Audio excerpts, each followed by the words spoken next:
the way I give the initial talk to my product managers is kind of looking more at that, the Apple mindset, right? Which I think we talked about earlier, is where you see now in Apple's keynote speeches and keynote sessions, it's all the product managers talking about the new Apple Watch or the Vision Pro now versus the directors who used to do it before. They've got to be out there in front showing people how to use these products. It's the same if we're building real products here in data and AI. Welcome to Data and AI Mastery, the podcast where we bring you cutting-edge insights, practical advice, and inspiring stories from the leaders shaping the future of data and AI across the globe. I'm your host, Raoul Gabriel Irma, founder of Cambridge Spark, the leader in transformational data and AI upskilling, career development, and progression. In each episode, I will be diving into real-world case studies of companies harnessing the power of AI to drive innovation, reduce costs, and create new business opportunities. So whether you're an aspiring data scientist, AI engineer, or seasoned executive, this show is designed to give you the tools and knowledge to stay ahead in a world where data is transforming every aspect of business. Stay ahead, stay inspired, stay masterful. Welcome to Data and AI Mastery. Richard, great to see you again. How are you doing? I'm good, thank you. Really good, really good. Had a good start to the year here at Virgin Atlantic. Had a good year last year. We're all guns blazing. It's brilliant. Richard, I thought it would be interesting to kick off. Can you tell us a little bit what the role of VP of Data and AI entails actually at Virgin Atlantic?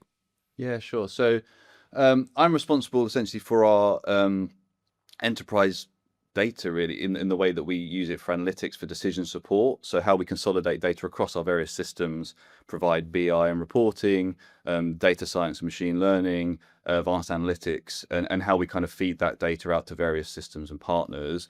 That's on the data side. And then on the AI side, I'm also responsible for how we adopt and use AI and how it plays into our strategy, essentially, whether that's things we build, things we partner with, or and how we use our tooling kind of responsibly and how we use AI responsibly across Virgin Atlantic. Great. That's quite a vast remit. So can you tell us a little bit about, I guess, why is data and AI important at Virgin Atlantic? That could be a good start. A lot of data is noise. Most data is noise, and you've got to cut through that to find signal and useful things that are going to help you make a better decision, essentially, whether it's AI, automation, machine learning, business intelligence dashboards, or outputs of the data. It's all about better decision support at the end of the day. How can we make the best decision to optimize what we want to do as an airline? And some of that's in the cost and revenue side, and some of that's in how we better serve our customers and our people. So data and AI has application across all those areas. You know, our ambition as Virgin Atlantic is to be most loved. We're doing a great job at that, and actually being most loved comes with lots of decisions along the way and lots of ways you can do it strategically and also daily with our customers. And so data and AI has a place there to augment what we do. So the more we can kind of build applications, solutions, insight to help our team do what it needs to do, that's where data and AI has its role, essentially. Great. And if we dig a little further, how is success measured in the data and AI function? There's clearly the sort of the business outcomes, the North Star, but are there any sort of metrics that help guide the team, maybe on sort of more a day-to-day, month-by-month basis? Yeah, so within the various items of our corporate strategy, right, you know, there's certain things that we want to achieve as an airline, and we really try and make the effort to draw the line between, well, if we're going to build this decision support product or a data science application for simulation, a dashboard, a data set, how is that really driving these kind of core things we've got on our plan on a page for the year and our strategy? So anything we do has to tie to those metrics. There's always lots of metrics related to that. But what we also target ourselves with is how optimally can we do that? And what I target the teams with is solution isn't just around the code you're writing or the dashboard. It's around how you're optimizing the whole platform with the use of hyperscalers in cloud, with what we've got with various technologies now. You can kind of optimize the whole solution from the compute used through to the code, through to the application that's being used as the front end. So if you can think about that whole solution optimized for cost as well as performance as well as the insight, then we've got lots of measures along the way to kind of help us really do that and monitoring on that as well. So could you walk us through maybe one example of a successful projects that was delivered that you're particularly proud about? Yeah, I mean, there's a few, right? So we do a lot with kind of our net promoter score and trying to understand kind of what's really driving a great experience for our customers. We've done a lot in kind of modeling that, in setting forecasts for ourselves to kind of have aspirational kind of targets for us to kind of meet and help our teams organize around achieving certain improvements in the customer journey. And then in the day-to-day way, we simulate and improve on that. And off the back of that comes other simulation models for on-time performance, for other aspects. So actually, we've got a great, essentially, suite of these tools now that's been put in place to kind of help people make those various decisions, and we continue to evolve those. They're great ones because it's got a real spread of prepping the data, ETL processes, machine learning algorithms, interfaces, and real feedback from the stakeholders in terms of how it's helping them make decisions on a day-to-day. So feedback into the team is great, and the squad model and the way that works is fantastic. So they're not big kind of huge initiatives for us as an organization, but it's a great way of working, and having that embedded, I'm really proud of in the team, and the way that starts to work cross-functionally rather than a central data science team. We're really embedded. And then the other ones I'm really proud of is how we interact with our partners and how we share data, because we're not going to build everything within Virgin Atlantic. We like to partner with the right people, and it's critical to how we can scale as an airline. You know, we're a relatively small airline, but we are, we focus on premium journeys and the way we deliver to our customers. So actually, we need the right partners to do that.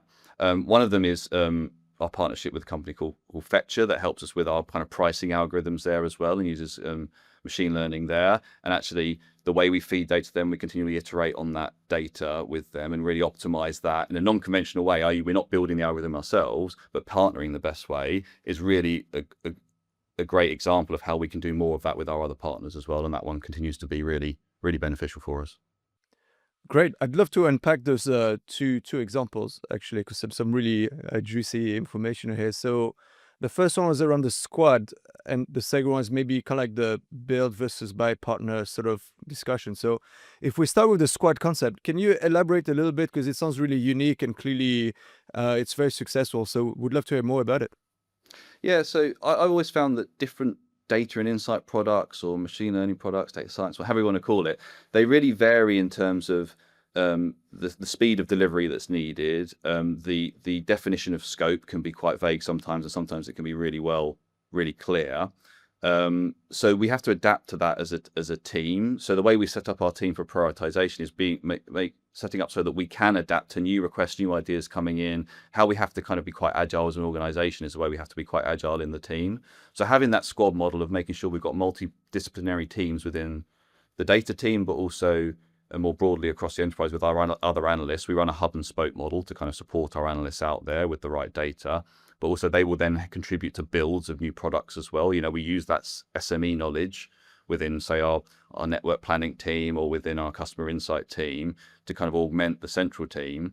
And that helps us really move and change those skill sets around depending on the problem we need to solve. So we try and organize around that and help people work across multiple squads, actually, so they've got that breadth of knowledge, breadth of capability, and it helps us iterate on value quicker rather than wait for a big bang solution. We really do work quite agile there in terms of there's a notebook here, there's a bit of analysis here, we're at a final dashboard here, we've got a tool hit over 2 months down the line. It really helps us build iteratively on our products. So how does it look, maybe concretely, in terms of the size of the squad, the kind of the people involved, who leads the squad? Can you just help us understand that? Yeah, so we've got essentially delivery managers in the data engineering space, in the data science space. We've got data product managers as well, and they're really focused around 3 core areas in the way that I like to think that you consume data, right? You've got BI and reporting, you've got data science and simulation, essentially. And then you've got feeds out to different systems. I talked about our partner, one of our partners earlier we feed data out to, but we feed data to Adobe, to Genesis. We've got lots of different partners and systems we feed data out to.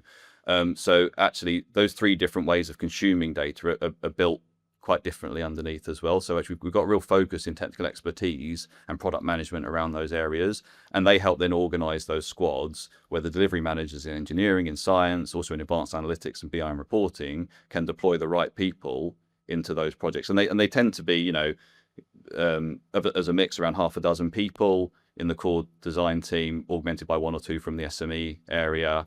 We've also got our partners TCS, who do a lot of kind of productionization and delivery of products as they've been built out, and support of those as well. And we can scale up as we need with our partners there.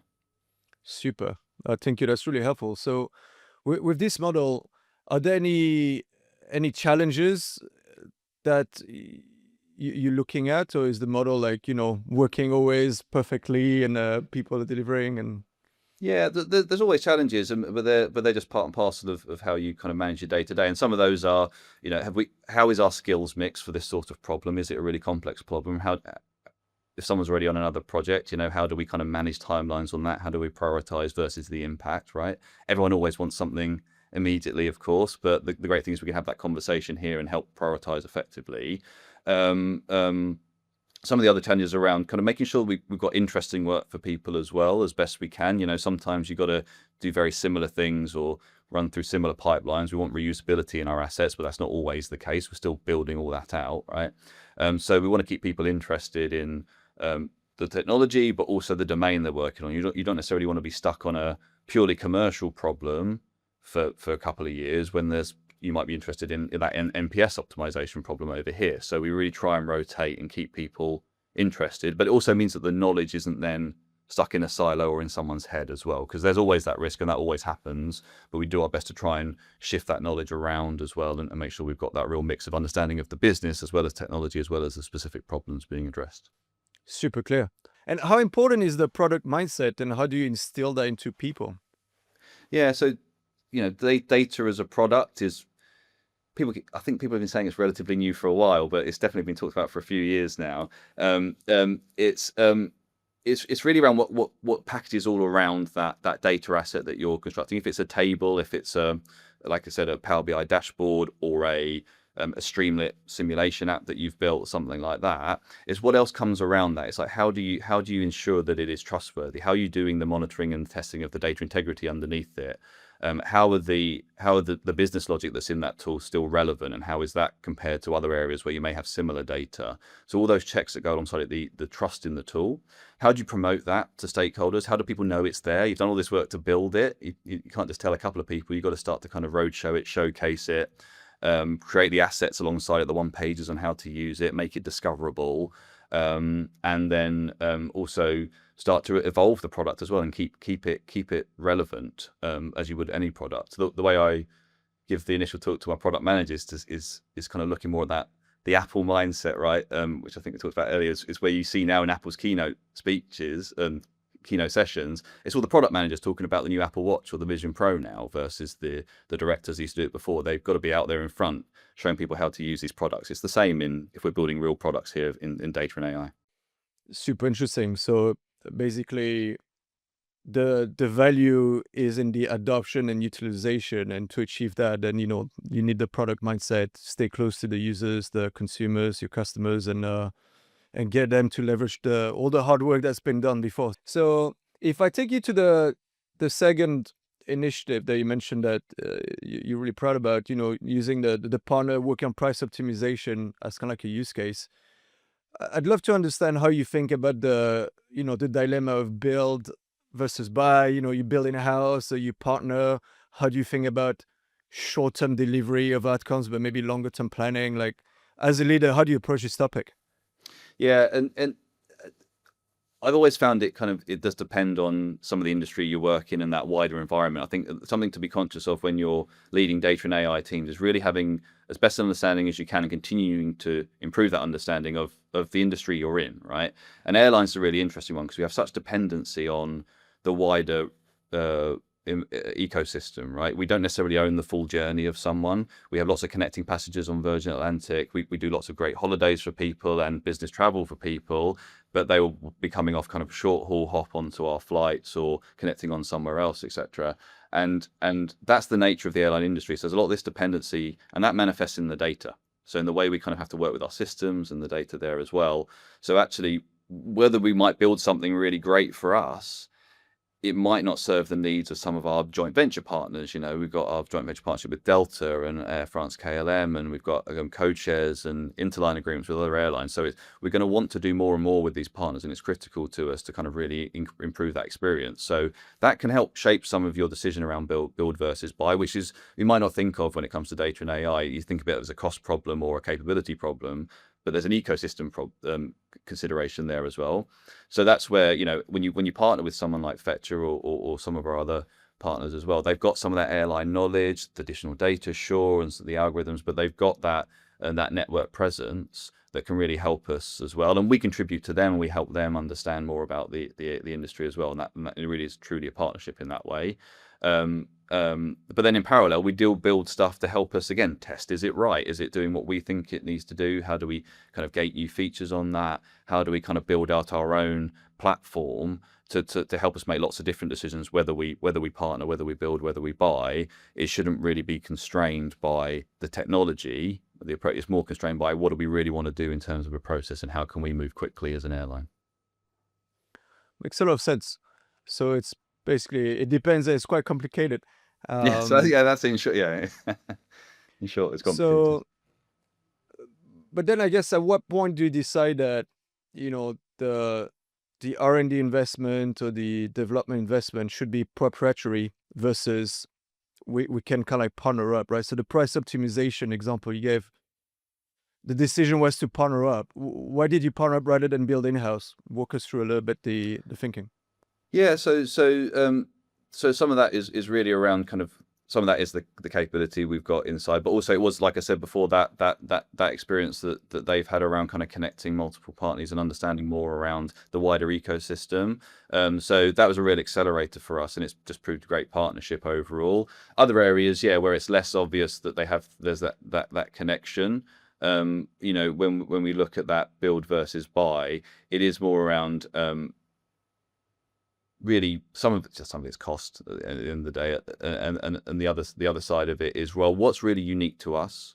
What is something that we need to be really bespoke to Virgin Atlantic? And there's a lot of that, right? In that, our people are first for us. So actually, anything that's going to really augment and complement them, we really want to try and configure and build bespoke where we can. And as I said, if we can't build it, we will configure it and make it as configurable to our own people and our own kind of Virgin tone of voice, as it were, which is really kind of relevant when it comes onto things like Gen AI and language models, and how we start to use those within various messaging, etc. Like I said, tone of voice in there, how we think about the world, can start to really embed in different ways within our solutions. So that's some of the decision there. When you it's less obvious that they've just got this big USP as a partner.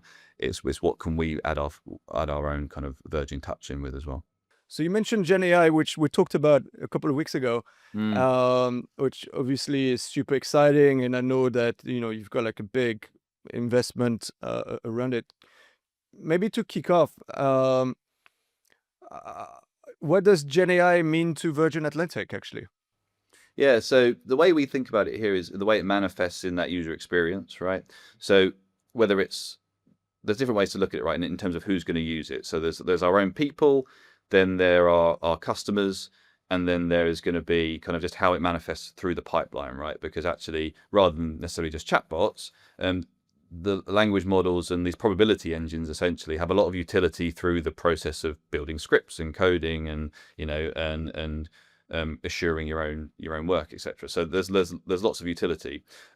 So for us, really, it really comes down to how is it going to augment what we do. There's an assistant within. We have the Microsoft Copilot relationship there, and that's driving a lot of kind of productivity gains within our teams around use of it within Microsoft Teams or within kind of your Word and email, helping you kind of assist what you want to do in terms of ideation, summarization, all those great use cases.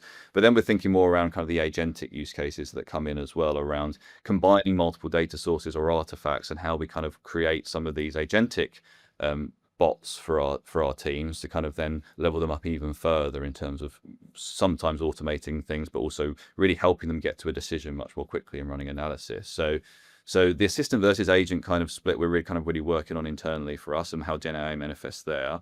For our customers, it's really around we don't have anything Gen AI in front of our customers at the moment, because the big focus at the moment is around guardrails and how we really make sure that it is doing what we need it to do, what's the right usage of it for our customers and for our people, our crew and our pilots. Like, why do you have to invest a lot more in the guardrails? Why is that so important to you?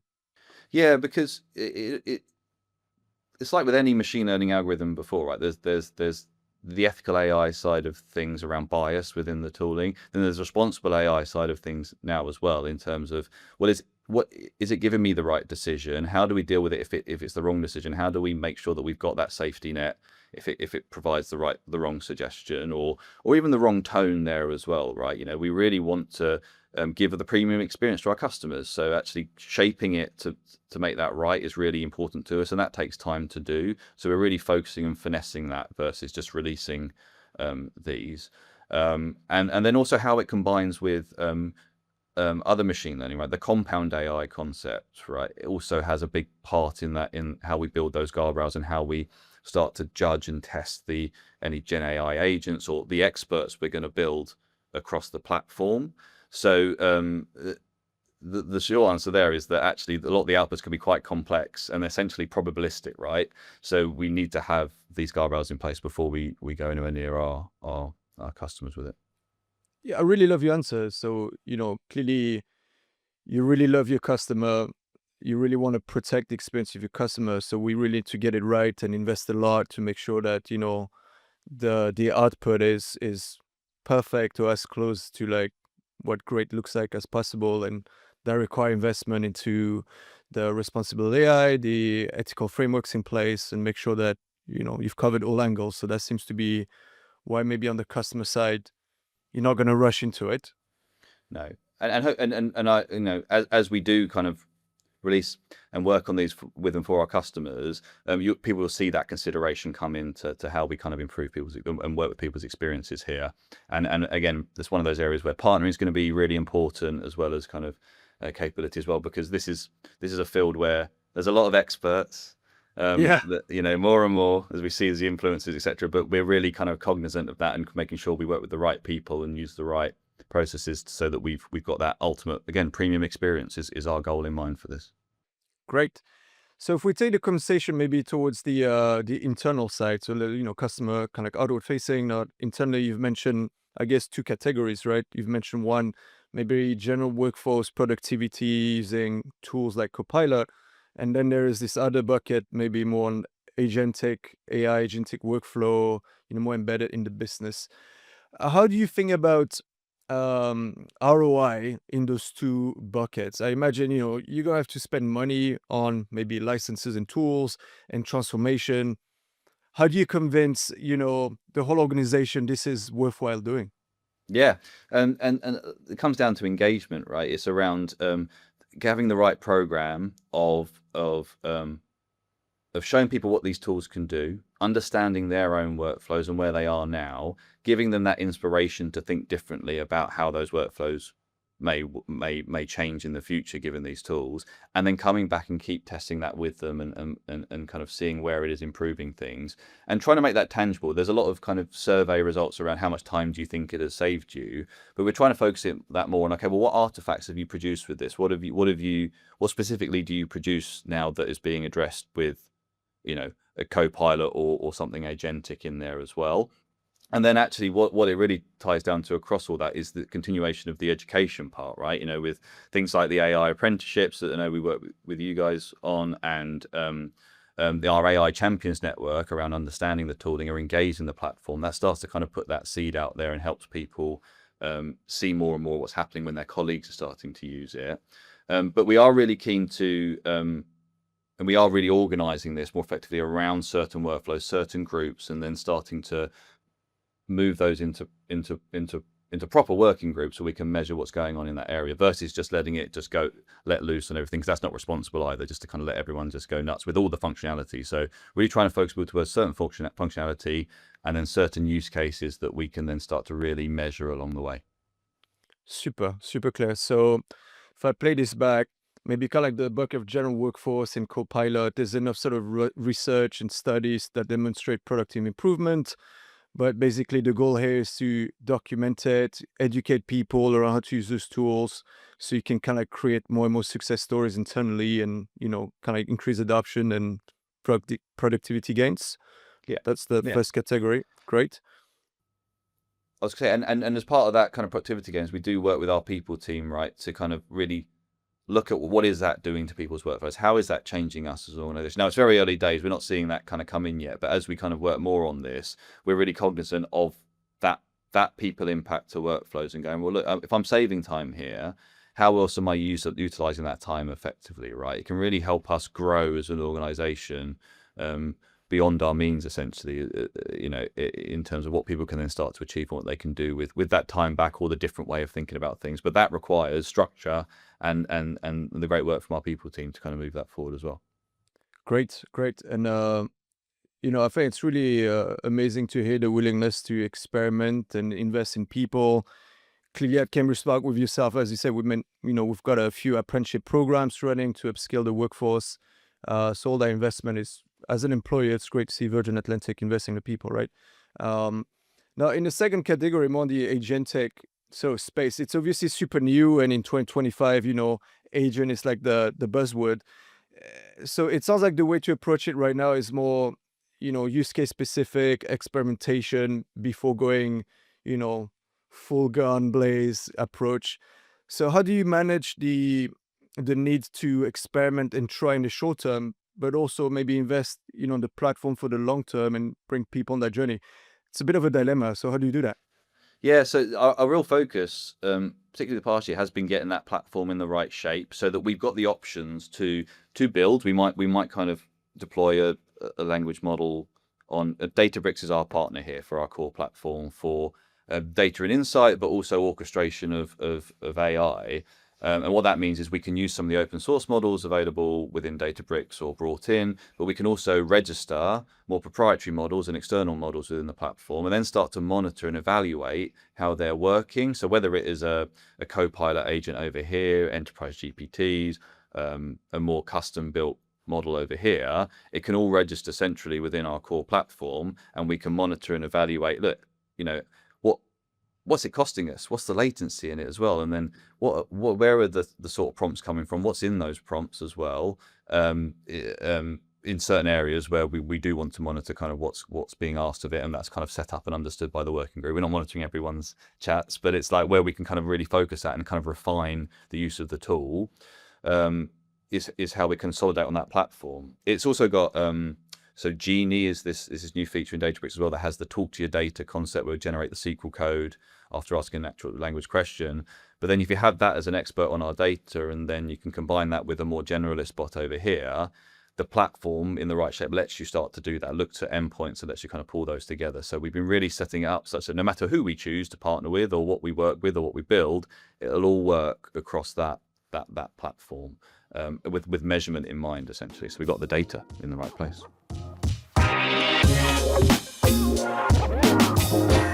I'll move you to a quick fire round. So the first one is, you strike me as someone called opinionated, Richard. So what's a contrarian view you have in the industry? Contrarian view in the industry. Okay, yeah, there we go. I don't like the word data strategy. I don't like the term data driven. I think it's all driven from corporate. I love that. Great. And then what would you say is one of the best way for you and for leaders like yourself to stay up to date with clearly a world that is accelerating and very nosy? Yeah, so really that's drawing on your network of peers outside the organization, as well as in. Go and talk to people at different groups and sit at round tables and have those conversations in areas that you might not be very strong in. I've been to ones recently more around obviously I target my team with responsible AI and governance. We're building that into the team, but I've always been the guy that writes the algorithms and builds it out as well, and obviously appreciating the need for it and how governance should develop. But I go and talk to responsible AI leaders that have it in their title, and governance leads in their title, that are really focusing on this 24/7, and learn what I can from them, and contribute my own thoughts to that as well, and get challenged on that. So I think having that dialogue really helps me kind of keep up to speed in how I might think about things differently. Yeah. There's a lot of value from sharing pains and wins with your peers and then learning from that outside of the organization. I agree with you. All right, maybe slightly more fun. I've got a guess for this question. What was your favorite subject at school? Oh yeah, it was physics. Yeah, physics. There we go. I knew it. I knew There it. we go. What is your favorite programming language? Python. Good Python. choice. Good choice. And finally, your favorite music genre? Oh, blues. Blues. I'm a guitarist, so I just like to. He's just got three bar. So I got 12 bars and 3 chords. That's all I need. So yeah, blues. Amazing. Blues for me. Hey, Richard, it's been wonderful having you on the Data Mastery Show. Thank you for your time. Thanks, Raoul. Great to talk.